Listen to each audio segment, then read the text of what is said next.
you guys know where is this? Number 10. Yeah. Jared Moskowitz. You guys know Jared Moskowitz? You know who he is? Hmm. Tell our viewers a little bit about him.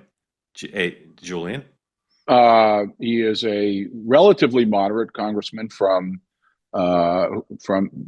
probably occupies the political center. He's Yep. taken a very moderate position on issues like Israel. He has Yep. tried to work with Republicans on a number of issues. He sort of belongs to that Problem Solvers Caucus, or is at least an honorary member of that Problem Yep. Solvers Caucus Yep. from Florida. Yep. Relatively reasonable Yeah. guy. Yeah. Relatively reasonable guy. And the reason I wanted you to bring that up is because you're going to play some video of him from a hearing today. You'll hear him go hard after the Secretary of Homeland Security, Kristi Noem. And right now, there's talk that if Democrats win back the House, before they impeach Donald Trump, they're going to impeach her. They've really now focused on her, and of course they've been focused on her. But you'll hear here kind of a ringing indictment of Kristi Noem, very representative of how the whole party feels about her now, and the significant coming from someone who, as Julian correctly said, is a relatively moderate, bipartisan type figure. Here it is, number 10, please. This is the person. This is the person who, within minutes of the shooting, went on TV and called it domestic terrorism. What is she, hiding her face like her ICE agents now? She can't show her face either? By the way, is this what the $800 billion For those of you listening on the podcast, he's holding up a photo of her with a cowboy hat on. She's wearing a different outfit with a different hat. I mean, come on, guys, she looks ridiculous. She's not just an embarrassment to the country. She's an embarrassment to you and the president. Okay, she deserves to be removed from her job by the president, and if not impeached, not just for her complete failures in Homeland, but her destruction of FEMA. She's not even running the department. You guys know this. You guys know she's not running Homeland. Your governors and you all, when you need your FEMA money, you don't call Noem, you call Corey. You know she's not running the place. She's a complete and utter embarrassment. By the way, every Homeland Secretary has come in front of this committee once a Congress. I'd like to know the date she's coming. When is she coming? When is she coming? When is she coming? By the way, do you know Pam Bondi has not come in front of this committee? Do you know she's the only secretary to not appear in front of a committee yet? When is she coming? What's the date on the calendar that she's coming? You know what? Let's make it easy. I want to make a motion to subpoena Pam Bondi. Second. To this committee. Third, fourth, fifth. How much are we going to... The gentleman is not recognized for that motion. However, the chair will advise as to the Attorney General coming for, as they do routinely. Mr. Chairman, thank you. But where is the Attorney General, the only secretary to not appear, okay, in front of a committee, the only one? We're into year 2 of this Congress, and we've not had the Attorney General in front of this committee. How much are we going to weaken Article 1 of the Constitution while you guys remain in power? I watch you twist yourself into pretzels trying to defend this, running away from previous statements, disagreeing with yourself, trying to defend the crap that's happening.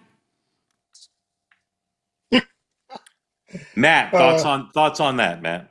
I got to say, okay, as a Senate institutionalist to a certain degree, I appreciate Congress's role in oversight, but it's very hard to watch him say, you know, he does this whole presentation, holds up a picture of her to make fun of her appearance, make a ton of jokes about her, and then say, why won't she dignify us with her presence? Well, Jared, I think you just made your own case there. You're not a very serious group. I still think that she should appear. I think that she should be a part of that oversight process, but Democrats are not making a very good case for why anyone should legitimize them. And if you have beef with ICE and their practices, talking about masking, stop trying to turn them into villains, calling them the Gestapo, calling them the secret police, calling them murderers, so they have to cover their faces so that people aren't tracking down their families and trying to murder them the way they are ICE agents. I don't have any sympathy for that argument we see from Democrats. If you have beef with their tactics, take it up with elected Democrats who created this environment where ICE are all targets. Julian, thoughts? Well, I somewhat agree that Christine Noem had no business going out in a press conference right after the shooting and making these declarations. I think it was a little bit wild-eyed and a little bit unhinged. So I agree with the criticism that he's making there. But I also agree with Matt that these histrionics are sort of mostly intended to feed people's social media feeds. And they are playing to the base rather than trying to get to the heart of the matter. The one thing I want to say to my fellow Democrats, progressives, others, whom I warned repeatedly during the Biden administration that the immigration disaster was going to cost them the election. I've been saying that since 2022, 2023. It's fine to have protests. It's fine if you don't like the immigration enforcement policies of the Trump administration. It's fine to protest that. It is not fine to obstruct law enforcement. It is not fine to dox law enforcement. It is not fine to attack law enforcement, as we have seen happen hundreds of times across the country in Los Angeles, Minnesota, and elsewhere. If you don't understand that, think about how you would react if a Southern governor was declaring a sanctuary from civil rights laws and was saying, we're not going to enforce desegregation orders, and we're going to get our mobs to support us. And if federal law enforcement came in to try and enforce racial desegregation laws or civil rights laws, and they were fought by local officials, the left would be up in arms about it. Well, it's the same thing here. You can protest something you don't like. You can't do many of the things that we see these professional protesters, I think a lot of them are paid, doing on the left. And Democratic politicians,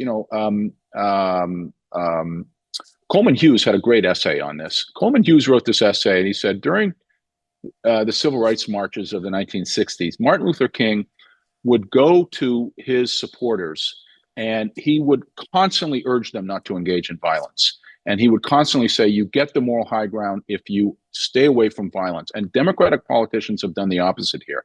They have not only failed to condemn violence in a meaningful way on an ongoing basis, using the language of Gestapo and we're in occupied territory, they're an occupying force, and all of this other incendiary language is giving a permission structure to, I think, a lot of the people on the professional left that are being, in my opinion, funded, and is giving a permission structure for these violent confrontations, which tragically ended yesterday in a death.